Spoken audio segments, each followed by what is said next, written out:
नमस्कार मित्रों, सत्य की विजय में आपका स्वागत है। मैं हूं विजय त्रिवेदी। पिछले एक हफ्ते से राजनीतिक सरगर्मियां बहुत तेज हैं और खास तौर से इस बात पर चर्चा हो रही है, यदि यूएस ट्रम्प जो डील है, यूएस इंडिया डील, उसको छोड़ दिया जाए तो हिंदुस्तान की राजनीति भी बहुत गरमाई हुई है। और बहुत सारे लोगों को लगता है कि राहुल गांधी ने ऐसा निशाना बनाया है सरकार पर कि सरकार को थोड़ी सी परेशानी हो रही है, दुविधा हो रही है। बहुत सारे लोग मानते हैं कि राहुल गांधी जी अभी तक पार्लियामेंट्री जो प्रैक्टिसेस हैं या पार्लियामेंट्री जो सिस्टम है उसको ठीक से नहीं समझ पा रहे और वो उसका इस्तेमाल बेहतर तरीके से नहीं कर रहे। जो चर्चा हुई, नरवणे साहब जो हमारे आर्मी चीफ है, उनकी किताब को लेकर जिस तरह से बात हुई, जिस तरह से संसद में हंगामा हुआ, जो वोट ऑफ थैंक्स है राष्ट्रपति का, उस पर राहुल गांधी जी बोल नहीं पाए, प्रधानमंत्री जी आए नहीं। तो कांग्रेस में क्या हो रहा है? क्या कांग्रेस एक नई रणनीति के साथ काम कर रही है, सरकार को, प्रधानमंत्री को निशाने पर बनाकर, या कुछ चूक रही है?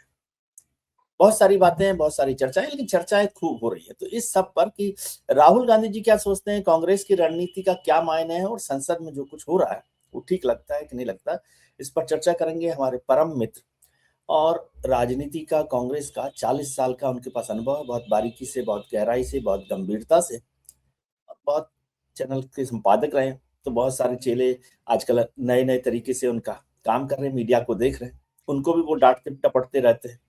और मित्र हैं सतीश जी। सतीश जी आज दिल्ली की बजाय इंदौर में बैठे हुए हैं उनकी डॉक्टर बेटी साहिबा के साथ। वो भी हमारे लिए गर्व की बात है। तो सतीश जी, बहुत बहुत स्वागत है, प्रणाम।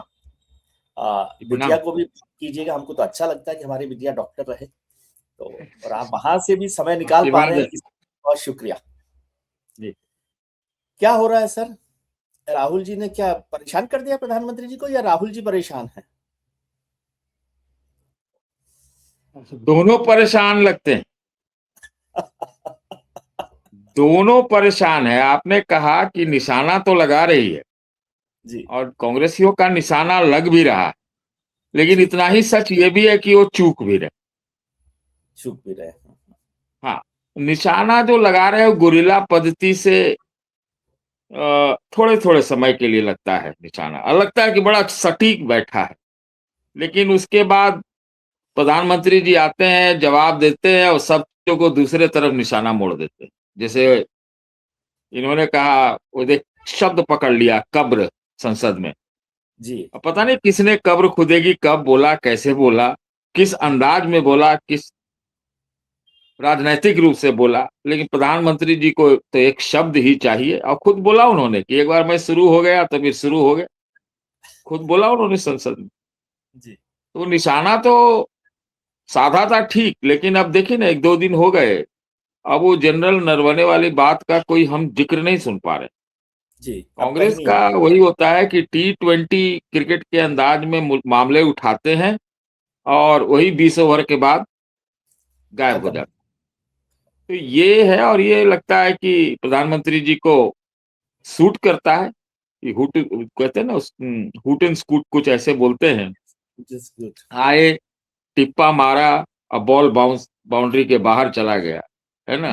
और मोदी जी बाउंड्री के बॉल बाहर जो आया वही हाँ, धरते हैं और फिर वहां से दूसरे साइड मार देते हैं। तो निशाना तो ठीक जा रहा है, जी जी। निशाना भी लग रहा है, हाँ, लेकिन मैंने जो कहा दोनों के चूकने की बात। जी देखिए, एक बात मैं जरूर कहूंगा विजय जी कि मैं अपेक्षा करता हूं कि राजनैतिक रूप से बहुत चतुर हैं, दक्ष हैं, अनुभव है, 25 साल से गाली खा रहे, सब कुछ ठीक। लेकिन प्रधानमंत्री जी जब संसद में राष्ट्रपति के अभिभाषण पर बोले, तो हमें उम्मीद थी भी और नहीं भी थी, ज्यादा नहीं ही थी। जो ज्वलंत मुद्दे उठाए गए उसमें उन्होंने किसी एक को नहीं छुआ, जी। है ना। बाकी वो कब्र खोदने में लगे रहे कांग्रेस के। और ये तो बराबर जब भी बोलेंगे तो कांग्रेस, युवराज, फलाना ठिकाना, यही बोलते हैं। मैं अपेक्षा करता हूं कि तीसरे टर्म के प्रधानमंत्री से कि वो कुछ जवाब दें। अब उनका जवाब देने का समय आ गया, क्योंकि लेगेसी की बात होगी मोदी जी की। इतिहास कैसे उनको याद रखे, है ना। 370 के लिए हम भी याद रखेंगे, हिंदू वर्ग जो है उनको राम मंदिर के लिए भी याद रखेंगे, रखते हैं। लेकिन इसके साथ भी जो बहुत अच्छी चीजें नहीं है वो भी याद रखा जाएगा। तो इतना बड़ा लेगेसी अगर इन चीजों से कट जाता है तो मैं इसको अच्छा नहीं मानता। जी मैं बहुत न्यूट्रल होके ये बात कर रहा हूं, ठीक है, लेकिन है इसको ना। दूसरे तरीके से समझना चाहता हूं आपसे कि प्रधानमंत्री जी ने जवाब नहीं दिया, बिल्कुल ठीक आप कह रहे हैं, आपका सोच दुरुस्त हो सकता है, लेकिन राहुल गांधी जी ने तो सवाल ही नहीं पूछे प्रधानमंत्री जी से।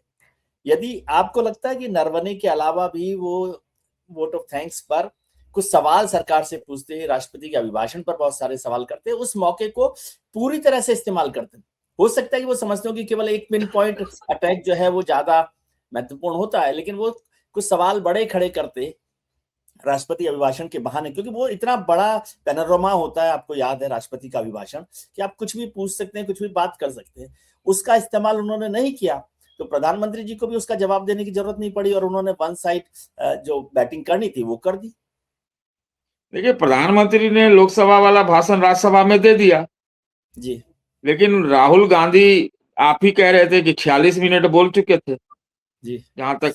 हाँ, 46 मिनट उनका अब जो मौका मिला उनको, लेकिन हाँ उन्होंने 46 मिनट, अच्छा।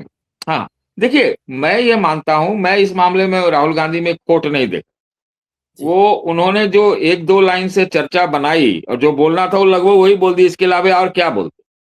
जी तो वो मुझे नहीं लगता है, और उनको पता है कि वो कितना भी बोलेंगे शोर शराबा होगा और जवाब तो उनको मिल ही जाएगा। अब आप नरवणे का किताब दिखा रहे हैं तो उधर निशिकांत दुबे पूरा इतिहास लेके आ गए।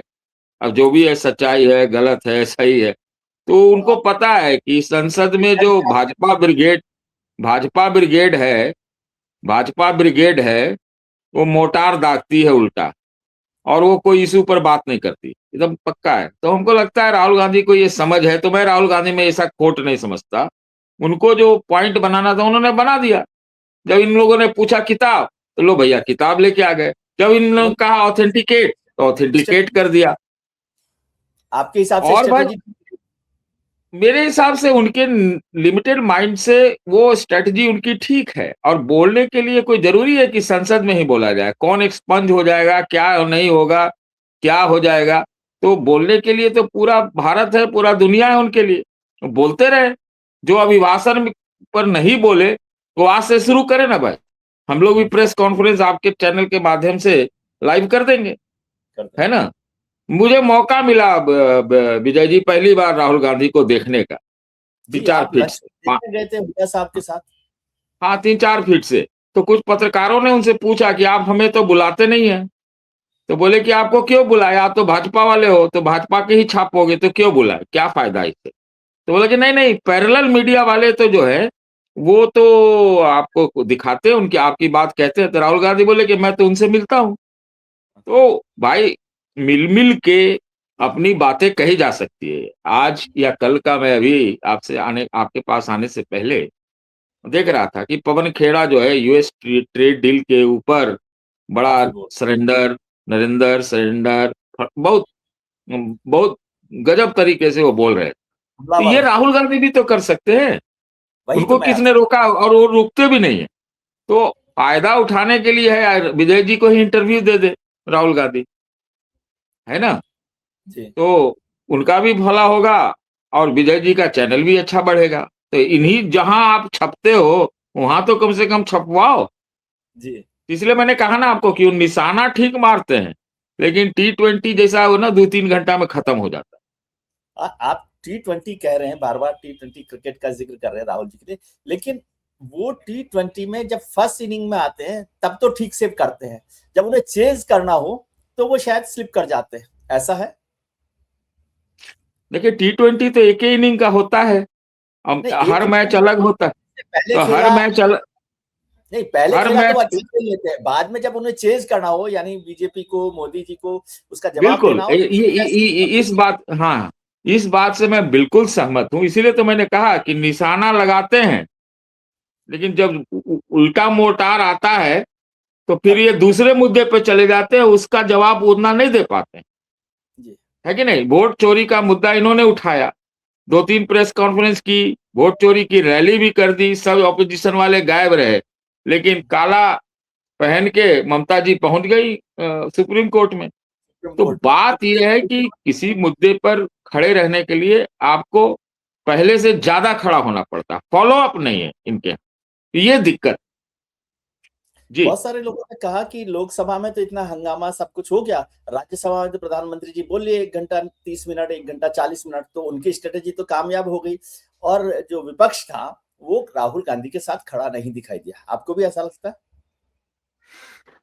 ये हो सकता है। देखिए मैं बार बार ये कहता हूं कि भारतीय जनता पार्टी आ, अपने तो बैटिंग करती ही है, लेकिन विपक्ष के विकेटों को जब वो बैटिंग करने आते हैं तो आपस में ही गिरवाती है, ये भी करती है। तो ये संभव है, संभव है। प्रधानमंत्री ने क्या कहा? अब प्रधानमंत्री जी ने कर्फ्यू के बीच तो भाषण नहीं दिया राज्यसभा में।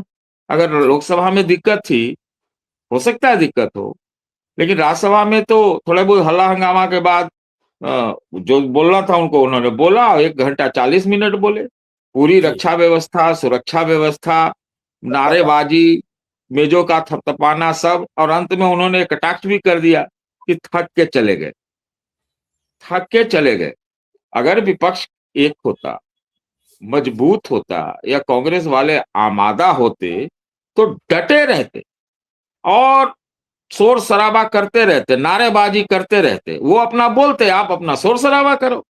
हाँ। तो वॉकआउट कर गए तो उनको और फील्ड डे मिल गया, अपना वो बोल दिए, और तो राष्ट्र के नाम संदेशे हो जाता है, सारे चैनल सारे जगह प्रधानमंत्री जी लाइव 1 घंटा 40 मिनट।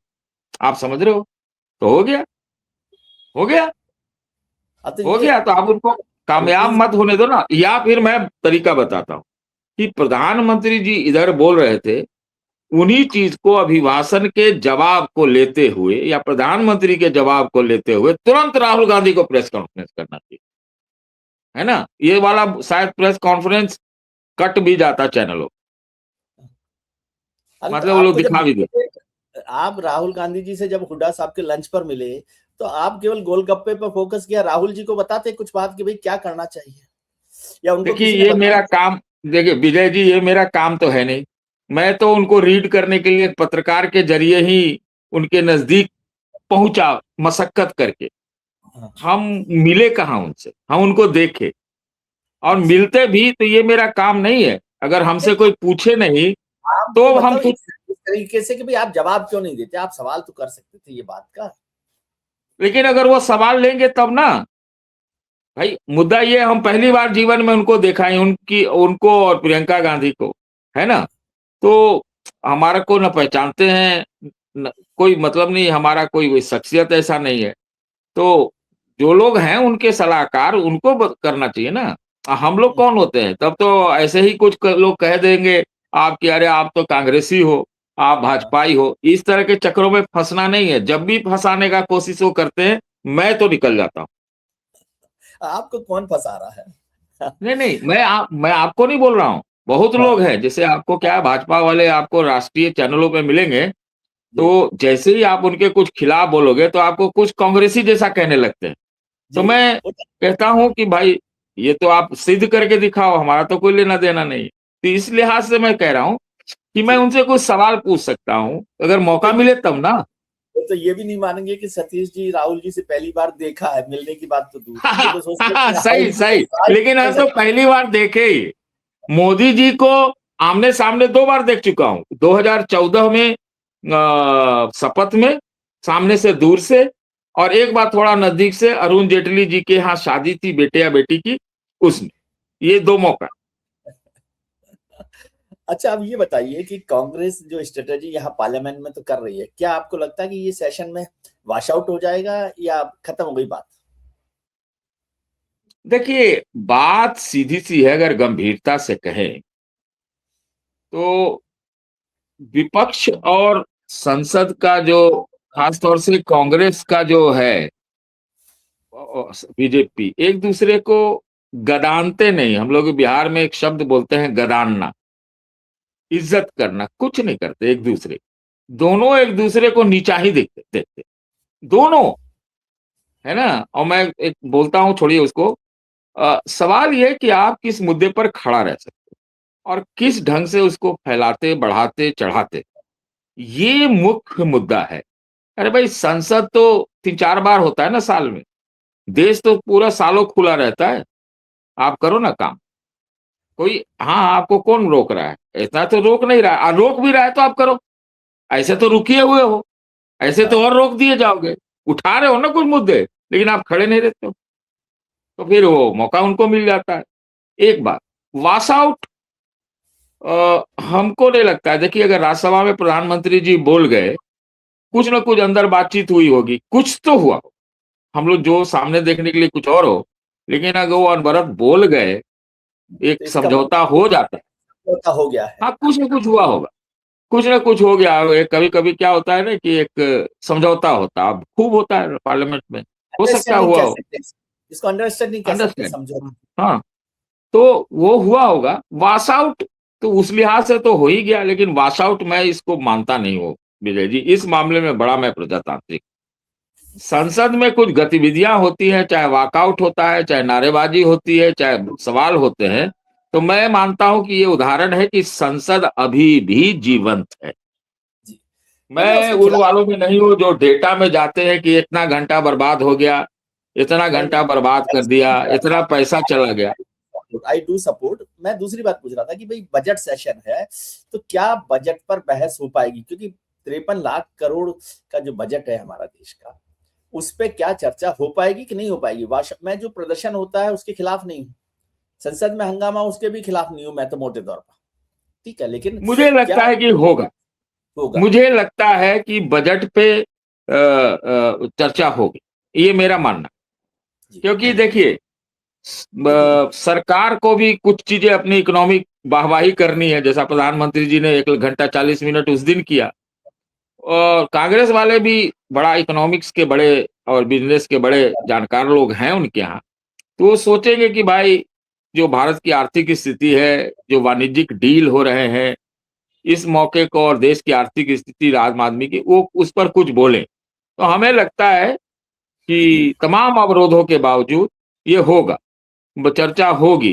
भाई, एक चीज और है, अब बजट तो 2 सेशन में होगा, मतलब दूसरे जो पार्ट में है। जी अभी हम लोगों ने वोट चोरी और वोट सुधार के मामले पर, चुनाव सुधार के मामले पर 2 महीना 3 महीना रुका रहा। अलग अलग तर्क दिए गए पहले वाले में, लेकिन बाद में चर्चा हुई ना, जी हुई ना चर्चा, या नहीं हुई? अंततः हुई। तो अगर आप किसी पर खड़े रहते हो, तो आपको वो मौका देना ही पड़ेगा, नहीं तो आपको उससे भी पॉलिटिकल पॉइंट मिलता है। जी जरूर।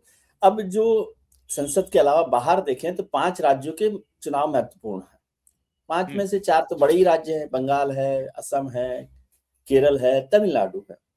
यदि कांग्रेस के नजरिए से देखें तो उसमें 2 राज्य तो बहुत महत्वपूर्ण है उनके लिए, केरल और असम। मतलब जीतने की संभावना और जीत के आसार के हिसाब से, बाकी तो सभी राज्य इंपॉर्टेंट होते हैं जिसमें चुनाव लड़ रहे हैं। आप कैसे देखते हैं कांग्रेस के फ्यूचर को इन दोनों राज्यों को लेकर, या 5 राज्यों पर आप जैसे समझे? देखिए, सबसे पहले जहां सबसे कमजोर है कांग्रेस, वो है बंगाल। तो वहां तो मामला साफ है, 0 बटा सन्नाटा है। वहां तो ममता जो है, वो मेरे ख्याल से बीजेपी की अपेक्षाकृत ज्यादा मजबूत। अब बीजेपी कोई अंडरस्टैंडिंग कांग्रेस और लेफ्ट से कर ले, तबे कुछ ममता का बिगड़ेगा, ऐसा मेरा मानना है अब तक का। बाकी करामाती, तूफानी, इस तरह के रिजल्ट तो आ रहे हैं, तो उस पर हम नहीं चर्चा करें। जहां तक असम है, असम में कांग्रेस आपको लगता है कांग्रेस का ऐसा कर सकती है? क्योंकि जी, पिछली बार तो, आपको लगता है बंगाल में कांग्रेस कुछ अंडरस्टैंडिंग कर सकती है? क्योंकि लेफ्ट पार्टी ने तो पिछली बार की थी अंडरस्टैंडिंग, ऐसा माना जा रहा था।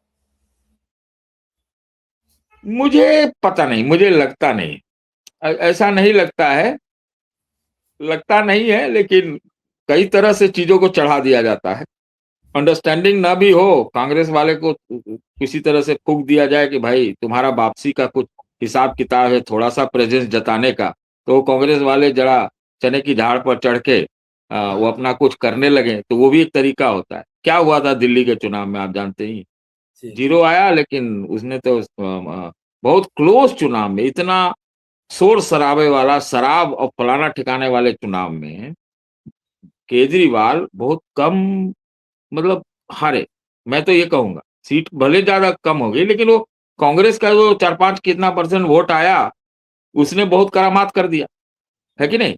और अगर वो नहीं होता तो केजरीवाल जीत बेहतर, जाते चुनाव, हाँ, बेहतर परफॉर्म जीत कर। जाते। आप बोलो ना 1.5-2% का फर्क कोई क्या था, और जी उसी से आ रहे तो जीत जाते हो, तो ये बीजेपी का पूरा शोर शराबा धरा रह जाता। उसी प्रकार से आप बंगाल में चलिए, तो बंगाल में भी क्या है कि अगर लेफ्ट वाले थोड़ा मजबूत हो जाए, कांग्रेस वाले भी शायद अलग ही लड़ रहे हैं दोनों, तो अलग लग। फिर ये, हाँ, तो फिर बात बनेगी नहीं। वो ममता वर्सेस बीजेपी ही है, और बीजेपी इतनी ताकतवर नहीं है कि ये सबको उछाल भी दे और वो ममता ममता से एकदम टाइट भिड़ंत कर ले। पहले से हो सकता है बेटर रहे, लेकिन ममता को उखाड़ पाना उतना आसान नहीं है बंगाल में, जैसा मुझे समझ, ठीक। करामात के अलावा।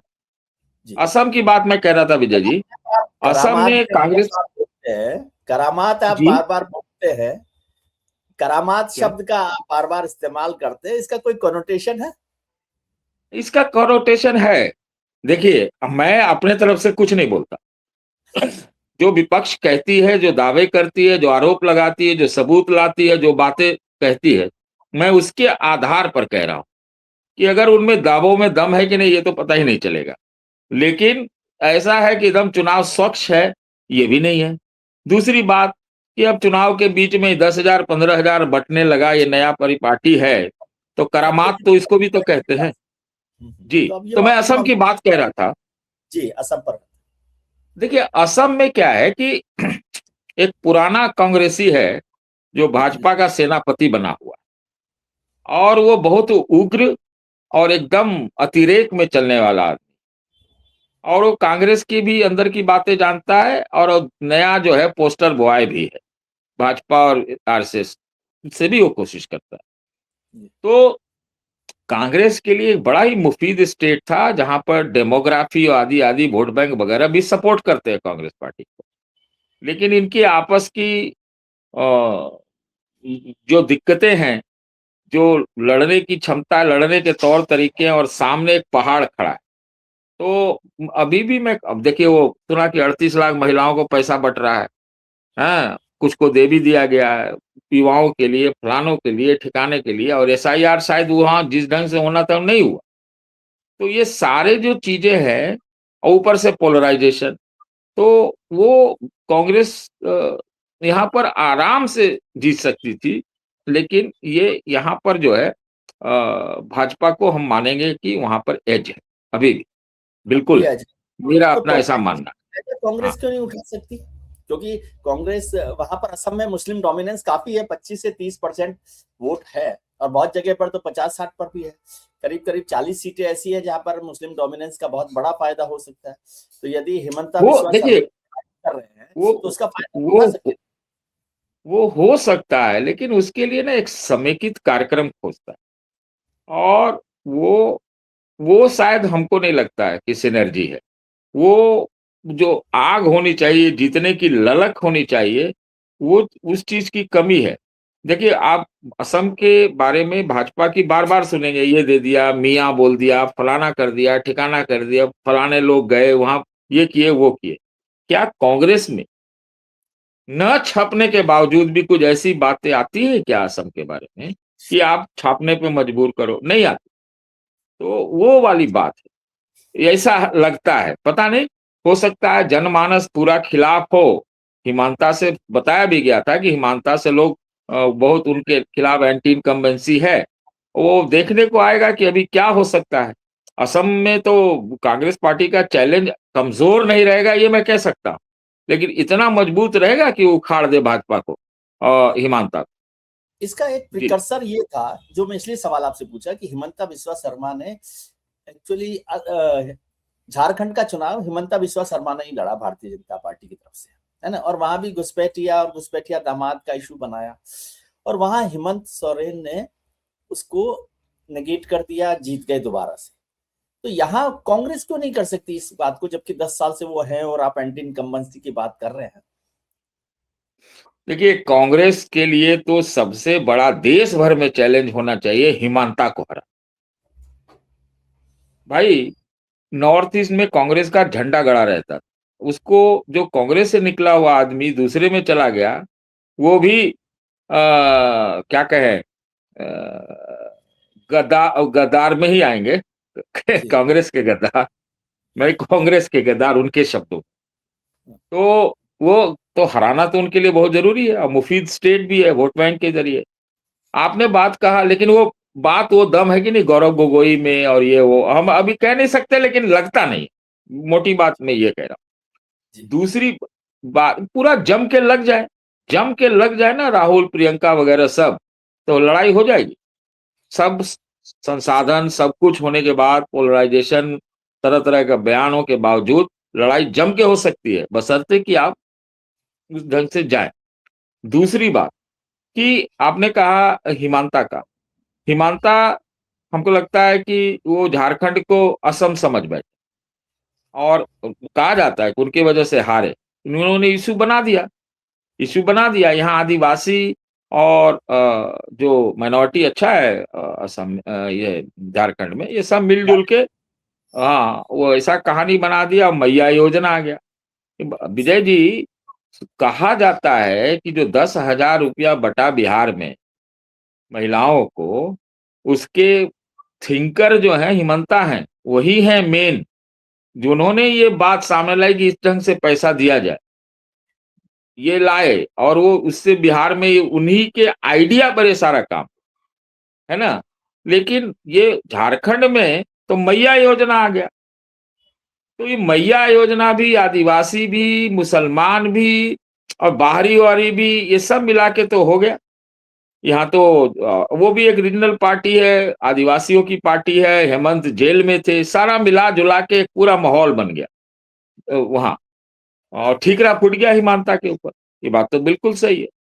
जी। लेकिन अब वो आपको उसी ढंग से चीजों को देखनी पड़नी पड़ती है ना।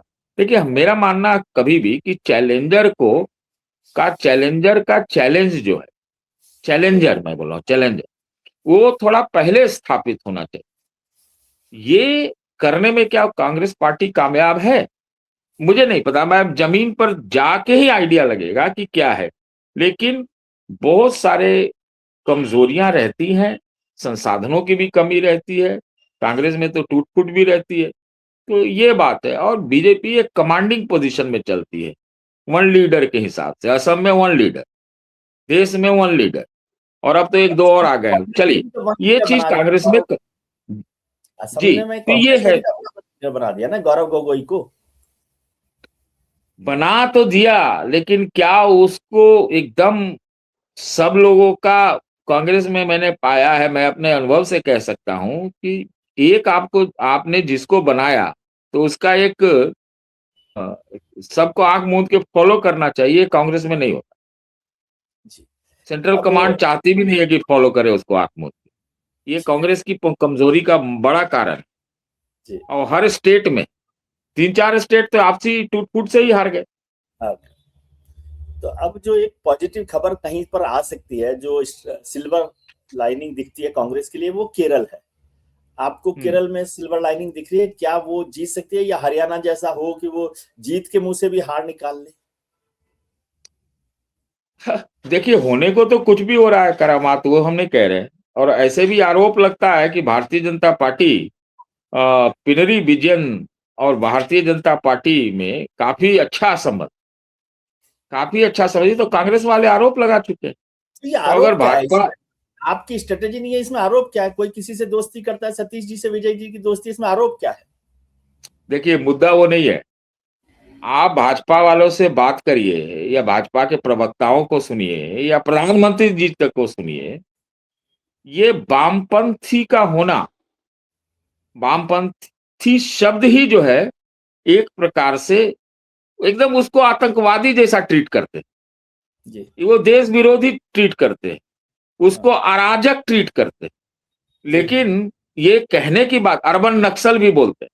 जी। लेकिन अगर अंदर के, आपने कहा कि कोई किसी की दोस्ती की बात, तो भाई तब तो एकदम स्ट्रिक्ट नो होना चाहिए ना। लेकिन क्या स्ट्रिक्ट नो है? तो मैं आपसे कह रहा हूं, मैं ये कह रहा हूं कि कांग्रेस को जमीन पर और पटकनी देने के लिए, उसका मोराल और खत्म करने के लिए, ये जो वामपंथी मुख्यमंत्री है ना, पिछले बार भी ये था कि भाई भाजपा का वोट बढ़ा, कांग्रेस का वोट घटा, लेफ्ट निकल गई। तो ये वाला चीज होगा कि नहीं, हो भी सकता है।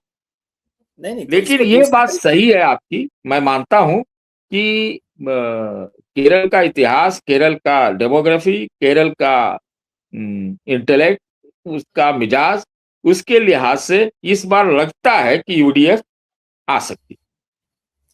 नहीं, आपने जो बात कही कि भाई वो वामपंथियों के साथ भी मिल रहे हैं और जिसको वो देश भर में आतंकवादी के तौर पे ट्रीट करती है बीजेपी, है ना। हाँ और आज की कांग्रेस को, खासतौर से राहुल कांग्रेस को, तो एक लेफ्ट आइडियोलॉजी वाली कांग्रेस मानते हैं। मान जी, लीजिए केरल में नहीं लड़ाई लड़ रहे तो बंगाल में तो वो जा सकते हैं ना उनके साथ मिलकर, बंगाल जा में भी नहीं सकते जाते। हैं। देखिए, भाजपा इस केरल में मामले में मौका पर, भाजपा इस मामले में बहुत मौका परस्त है। उसको कोई गुरेज ये वगैरह नहीं है, कहाँ किसका साथ लेना है। वो प्रैक्टिकल पॉलिटिक्स में बिलीव करती है, बोलने को तो वो कुछ भी बोल दे। आप जी। एक चीज हमें बताइए, जो भाजपा जो है, भाजपा, और मैं यहीं पर आपके सामने बोलूंगा कि एक बात आज बोलिए, उस पर एकदम क्या टिकी रही है, एक बात बताइए। नहीं तो मैं दूसरा, अब इसको मैं दूसरे तरीके से पूछता हूँ कि क्यों जरूरी है। जी अब जैसे बंगाल का उदाहरण लेते हैं, कांग्रेस के पास दो दो ऑप्शन है।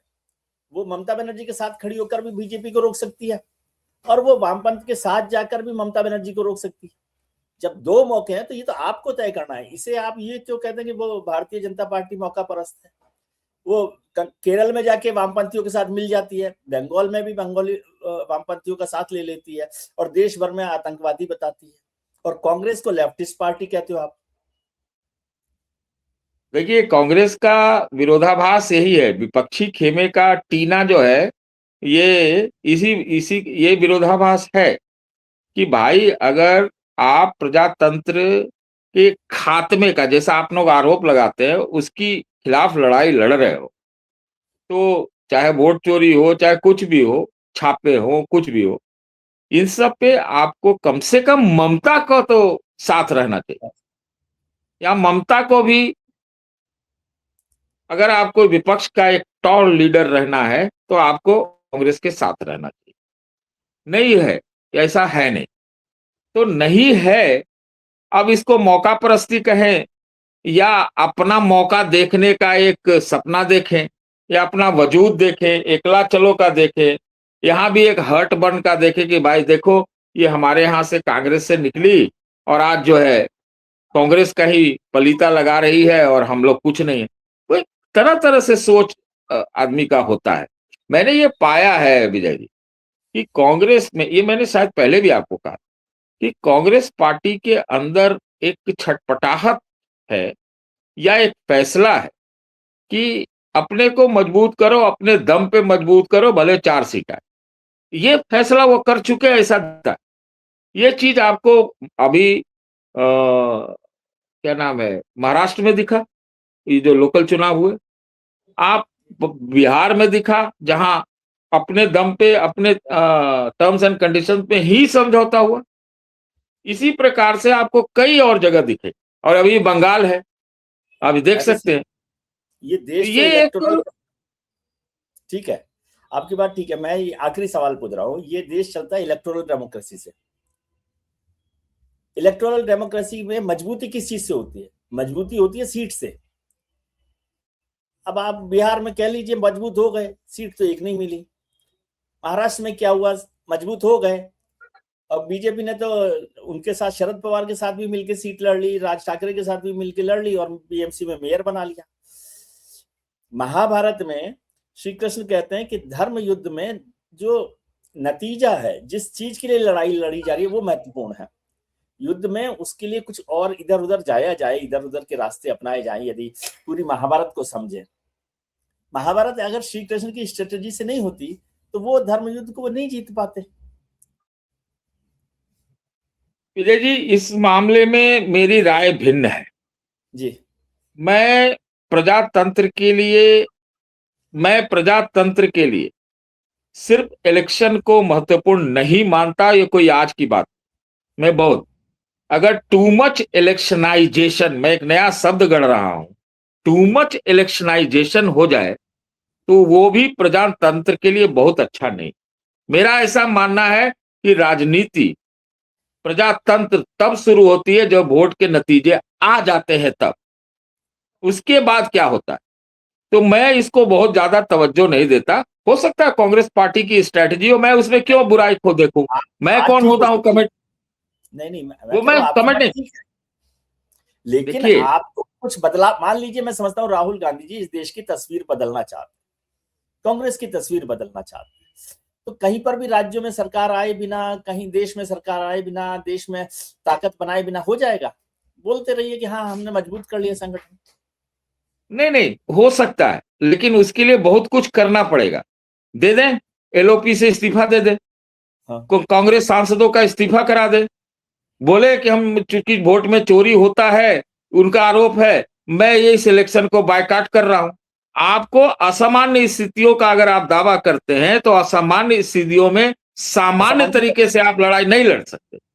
तो मैं इस लिहाज से भी प्रजातंत्र को मानता हूं कि प्रजातंत्र में कोई जरूरी नहीं है कि आप एमएलए एमपी बने और क्या कहते हैं और बने तभी होगा, या सरकार चलाए तो बने।